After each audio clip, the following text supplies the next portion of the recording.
A ver, ¿cómo le hacemos para que esas ideas que nos dan raíz, que nos hacen ser quienes somos, sigan teniendo fuerza en un mundo que no para de cambiar? Digo, esa es la pregunta del millón, ¿no? Totalmente. Es como si las bases se movieran constantemente y tuviéramos que encontrar nuevas formas de construir sobre ellas. Exacto, y por eso vamos a echar un clavado profundo en un tema que está en la mente de muchos, sobre todo si te dedicas a compartir la fe. Se trata nada más y nada menos de cómo está cambiando, cómo se está reinventando la educación religiosa en estos tiempos. Qué tema tan interesante. Y para entrarle de lleno, nos hemos sumergido en un documento que nos ha dado muchísima luz.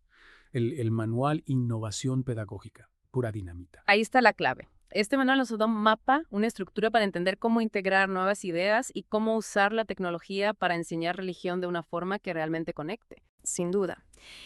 Y lo que queremos hoy es que quien nos está escuchando se lleve las pepitas de oro, ¿no? Que entienda cómo la educación religiosa se está adaptando a los desafíos del siglo XXI y que de paso aprenda estrategias que le sirvan para comunicar y aprender mejor en cualquier área de su vida. Eso es lo padre. Porque, aunque hablemos de religión, las ideas que vamos a sacar de aquí aplican para cualquier cosa que quieras enseñar o compartir. Y tranqui, no te vamos a abrumar con información, vamos a ir directo al grano, a lo más interesante y útil para que puedas aplicarlo de volada. De acuerdo. Y si nos vamos al primer capítulo del manual, nos encontramos con los fundamentos de la innovación pedagógica en educación religiosa. A ver, fundamentos. Suena un poco serio, ¿no? No te preocupes, es más sencillo de lo que parece.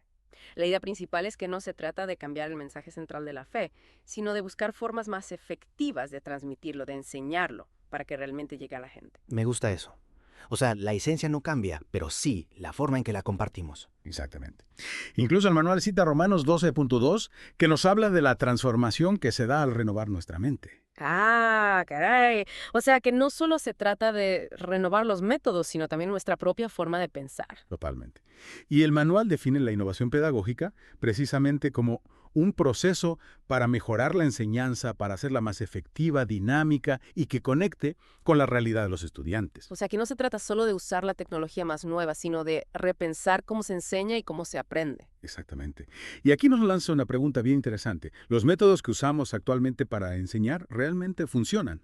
Los chavos entienden y, más importante aún, aplican lo que aprenden de la Biblia. Uy, esa pregunta nos pone a pensar a todos, ¿eh? Y a partir de esa pregunta, el manual nos da 5 principios clave para la innovación pedagógica cristiana. 5 principios, vamos a apuntarlos. El primero es que la enseñanza debe ser cristocéntrica, o sea, con Cristo y el Evangelio como el centro de todo. Claro, ese es el punto de partida, ¿no? Luego, debe ser relevante, que responda a las necesidades y a la realidad de los estudiantes de hoy. O sea, que no se quede en teorías abstractas, sino que conecte con lo que los chavos viven día a día. Exacto. El tercer principio es que sea interactiva, que anime a los estudiantes a participar, a experimentar la fe en acción. A ensuciarse las manos, pues. Exacto. El cuarto es que sea práctica, que se enfoque en cómo aplicar las enseñanzas en la vida cotidiana. Que no se quede solo en la cabeza, sino que se traduzca en acciones concretas. Y el quinto principio es que sea evaluable, que podamos analizar los resultados y hacer los ajustes necesarios. O sea, que no nos quedemos con los brazos cruzados, sino que veamos si lo que estamos haciendo realmente está funcionando. Totalmente. Y aquí es donde el manual toca un punto importante que puede generar dudas. Innovar implica cambiar el evangelio. La respuesta es un rotundo no. La innovación se centra en el método, en la forma de enseñar, no en el contenido. Uf, qué alivio. Porque el mensaje es lo que realmente importa. Exactamente. El manual cita 2 Timoteo 3.16, que nos recuerda que toda la escritura es útil para enseñar. Claro, la Biblia sigue siendo nuestra fuente de autoridad y de inspiración. Y se enfatiza que el maestro tiene la responsabilidad de mejorar continuamente su forma de enseñar para que los estudiantes realmente comprendan y asimilen el mensaje. Es una chamba de nunca acabar, ¿eh? Sí, pero es fundamental. El maestro debe estar siempre buscando nuevas formas de conectar con sus estudiantes y de hacer que el mensaje llegue con fuerza. Y el manual también habla de cómo la innovación fortalece la enseñanza y el discipulado, ¿verdad? Correcto. La idea es que la innovación hace que el aprendizaje sea significativo, porque conecta la teoría con la práctica. Se menciona Santiago 1.22, que nos anima a ser hacedores de la palabra y no tan solo oidores. Poner manos a la obra. Exacto. Y aquí es donde entran las metodologías activas, como el aprendizaje basado en proyectos, donde los estudiantes pueden aplicar lo que aprenden a situaciones reales. Melite esos dos proyectos.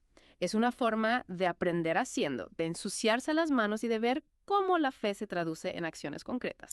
Y para terminar este primer capítulo, El manual habla de la importancia de crear espacios de aprendizaje dinámicos. Espacios que inviten a la participación, al diálogo, a la experimentación. Exactamente. Se cita Proverbios 29.18, que nos dice que donde no hay visión, el pueblo se desenfrena. O sea que necesitamos una visión clara de lo que queremos lograr con la educación religiosa y crear espacios que nos ayuden a alcanzar esa visión. Así es.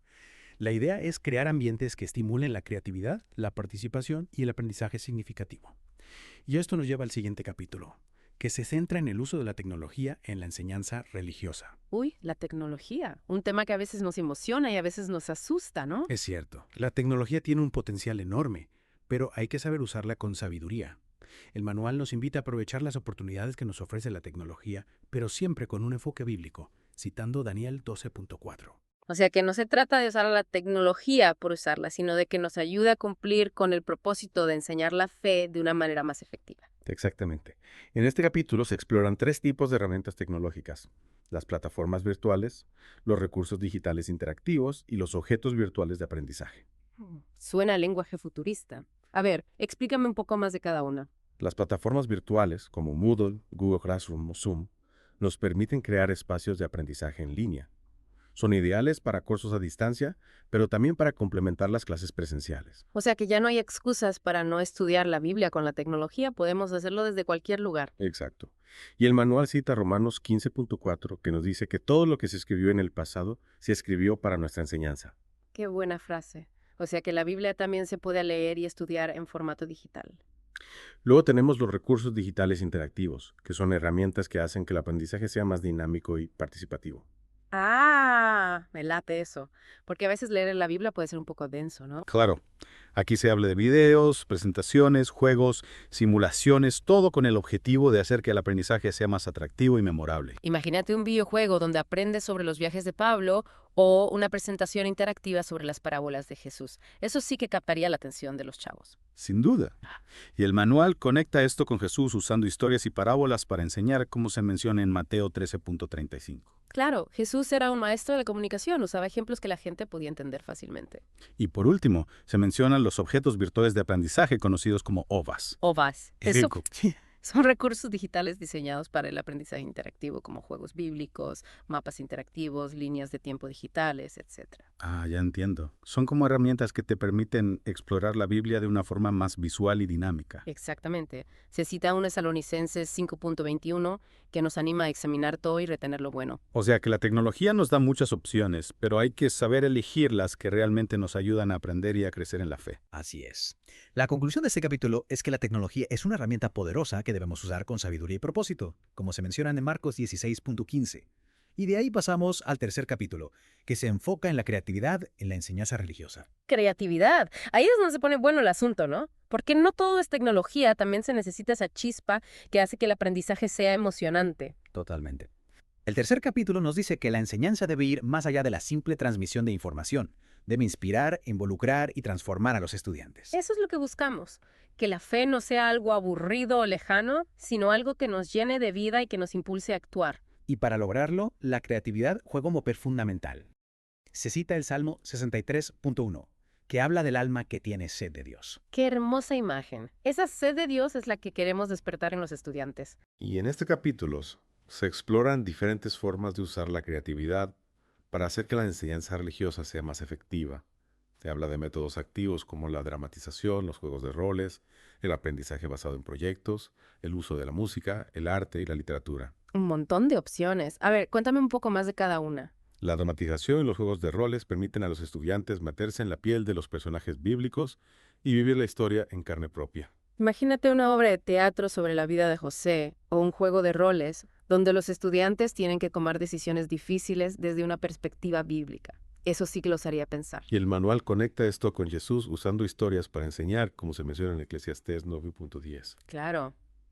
Las historias tienen un poder increíble para conectar con las personas y transmitir mensajes de una forma memorable. El aprendizaje basado en proyectos permite a los estudiantes aplicar lo que aprenden a situaciones reales, creando algo tangible que beneficie a su comunidad. Me encanta esa idea. Porque no se trata solo de aprender de la Biblia, sino de vivirla en acción. Se cita Santiago 1.22, que nos anima a ser hacedores de la palabra y no tan solo oidores. Manos a la obra. Y luego se exploran las posibilidades del arte, La música y la literatura, para enriquecer la enseñanza religiosa. El arte en todas sus formas. La música puede transmitir emociones y mensajes de una manera que las palabras no pueden. Se cita el Salmo 100.1, que nos invita a cantar con alegría al Señor. A cantar a todo pulmón. El arte visual puede hacer que los conceptos abstractos sean más tangibles, como se menciona en Marcos 4.33. Y la literatura nos ayuda a profundizar en nuestra comprensión de la fe, como se cita en Habacuc 2.2. O sea que todas las formas de arte pueden ser herramientas poderosas para la enseñanza religiosa. Exactamente. La conclusión de este capítulo es que la creatividad es un don que debemos usar para hacer que la palabra de Dios sea más accesible y aplicable a la vida de los estudiantes. Y esto nos lleva al cuarto capítulo, donde se analizan ejemplos de buenas prácticas en la educación religiosa. Me encantan los ejemplos, porque nos ayudan a ver cómo todas estas ideas se pueden llevar a la práctica. Así es. El cuarto capítulo nos dice que no basta con transmitir el conocimiento, sino que también hay que aplicarlo, como se menciona en Tesalonicenses 5.18. O sea, que la enseñanza debe tener un impacto real en la vida de las personas. Exactamente. Y en este capítulo se exploran 3 contextos donde se están implementando modelos de enseñanza innovadores: la iglesia, las escuelas cristianas y las comunidades. 3 escenarios muy diferentes. A ver, cuéntame un poco de cada una. En la iglesia se destacan los modelos de discipulado y formación de líderes, como se menciona en 2 Timoteo 2.2. O sea que no se trata solo de enseñar la Biblia, sino de formar personas que puedan guiar a otros en la fe. Exacto. Se mencionan los grupos pequeños y las escuelas dominicales como espacios ideales para el discipulado. Los grupos pequeños son clave para generar un ambiente de confianza y de aprendizaje mutuo. En las escuelas cristianas se habla de la importancia de integrar los valores bíblicos en todas las áreas del currículum, como se menciona en Deuteronomio 6.67. O sea que la fe no sea solo una materia más, sino que impregne toda la experiencia educativa. Así es, se habla de la educación basada en competencias, pero con un enfoque cristiano, y del uso de devocionales diarios para integrar la fe en la rutina escolar. Me gusta esa idea. Que la fe sea parte integral de la formación de los estudiantes. Y en las comunidades se destacan los programas de formación cristiana que combinan la enseñanza con el servicio a los demás, como se menciona en Marcos 16.15. La fe en acción. Exacto. Se habla de programas de educación cristiana en zonas marginadas y de proyectos de servicio a la comunidad que involucran a los estudiantes. Qué bonito es ver cómo la fe se traduce en acciones que benefician a los demás. Luego se analizan ejemplos concretos de innovación, tanto en el uso de la tecnología como en la implementación de estrategias creativas. A ver, dame algunos ejemplos. Se habla de plataformas como Bible Project, que usan la tecnología para hacer que la Biblia sea más accesible y atractiva. Bible Project es una maravilla. Sus videos son súper didácticos y te ayudan a entender la Biblia de una forma más profunda. Y se mencionan ejemplos de campamentos bíblicos y de grupos que usan el teatro, la música y el arte para compartir la fe de una manera creativa. Los campamentos son experiencias que marcan para toda la vida, y el arte tiene un poder único para conectar con las emociones y transmitir mensajes de una forma inolvidable. Y para cerrar este capítulo se dan claves para adaptar las buenas prácticas a diferentes contextos. O sea que no hay una fórmula mágica, sino que hay que ser flexibles y adaptar las estrategias a las necesidades de cada comunidad. Exacto.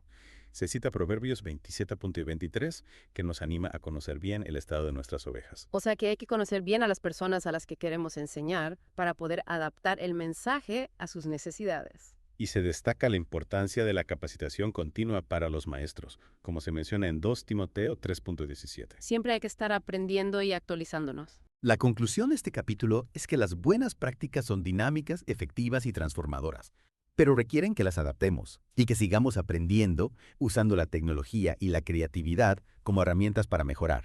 Y esto nos lleva al último capítulo, donde se analizan los retos y las oportunidades para la innovación en la educación religiosa. El último capítulo.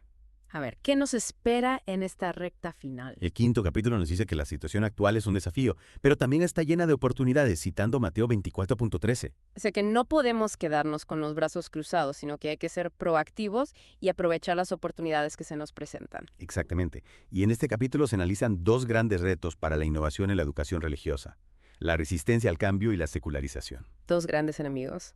A ver, desmenúzalos un poco más. La resistencia al cambio se debe, en parte, al miedo a que se altere el mensaje del Evangelio, como se menciona en Oseas 4.6. Es comprensible que la gente se preocupe por eso, pero como hemos visto, la innovación se trata de mejorar la forma de enseñar, no de cambiar el mensaje. Y también se debe a la falta de capacitación de los maestros, que a veces no se sienten preparados para usar nuevas metodologías. La capacitación es fundamental. Hay que darles a los maestros las herramientas que necesitan para innovar con confianza. El segundo reto es la secularización, que cuestiona los valores cristianos y los relega al ámbito privado, como se menciona en 2 Timoteo 4.3. Vivimos en un mundo donde cada vez es más difícil hablar de la fe en público, ¿no? Sí, y eso es un desafío para la educación religiosa, que debe encontrar formas de conectar con las personas en un contexto secularizado. Un reto enorme. Pero no hay que desanimarnos, sino buscar nuevas formas de hacer que el mensaje llegue. Y el manual nos da algunas claves para enfrentar estos retos. Capacitar a los maestros, crear materiales que respondan a las preguntas de hoy, fomentar el diálogo y la reflexión crítica desde una perspectiva bíblica. Estrategias para no rendirnos. Y también se habla de la importancia de encontrar un equilibrio entre la innovación y la fidelidad a la enseñanza bíblica. Es ya que no se trata de innovar por innovar, sino de hacerlo de una forma que honre a Dios y a su palabra. Exactamente. Se cita Juan 5.39, que nos invita a escudriñar las Escrituras. La Biblia sigue siendo nuestra fuente de autoridad y de inspiración. Y también se destaca la importancia de evaluar el impacto de las innovaciones para asegurarnos de que realmente estén dando frutos, como se menciona en Mateo 7.16. O sea que no podemos quedarnos solo con la teoría, sino que hay que ver si lo que estamos haciendo realmente está teniendo un impacto positivo en la vida de las personas. Y para terminar este capítulo, el manual nos anima a seguir innovando, creando redes de colaboración entre maestros, aprovechando las oportunidades que nos da la tecnología y fomentando la investigación en educación religiosa. Para seguir trabajando juntos. Se cita Eclesiastés 4.12, que nos dice que mejor son dos que uno. La unión hace la fuerza. Y se menciona Daniel 12.4, que nos habla de un tiempo en el que el conocimiento se multiplicará. Qué emocionante. Vivimos en un tiempo de grandes oportunidades para la educación religiosa. La conclusión de este capítulo es que, a pesar de los desafíos, hay muchas razones para tener esperanza. Amén. Se nos anima a ser imitadores de Dios, como se menciona en Efesios 5.1, y a seguir buscando formas de hacer que la fe sea relevante y transformadora para las nuevas generaciones. Y con esto llegamos al final de nuestro clavado profundo en el manual Innovación Pedagógica. Ha sido un viaje fascinante, lleno de ideas y de desafíos, pero sobre todo de esperanza. Sin duda. Y una de las cosas que más me ha impactado es la importancia de la creatividad para hacer que la fe sea más accesible y atractiva para las nuevas generaciones. Totalmente. La creatividad nos permite conectar con las emociones, con la imaginación, con la experiencia vital de las personas. Y para ti que nos has escuchado hasta el final, te invitamos a reflexionar sobre cómo puedes aplicar estas ideas en tu propio contexto. Ya sea que te dediques a la educación religiosa o a cualquier otra área, las claves que hemos visto hoy te pueden servir para comunicar de forma más efectiva, para conectar con tu audiencia y para generar un impacto positivo en el mundo. Así que te dejamos con esta pregunta. ¿Cómo puedes usar la creatividad y las nuevas tecnologías para hacer que tu mensaje llegue más lejos y tenga un mayor impacto? Si te ha gustado este clavado, te animamos a seguir explorando el tema de la innovación en la educación. Hay muchísimos recursos disponibles y el manual Innovación Pedagógica es un excelente punto de partida. Gracias por acompañarnos en este viaje de descubrimiento. Esperamos que te haya servido para renovar tu visión de la educación religiosa y para inspirarte a seguir buscando nuevas formas de compartir la fe, compasión y creatividad. Hasta la próxima. Y que la fuerza de la innovación te acompañe.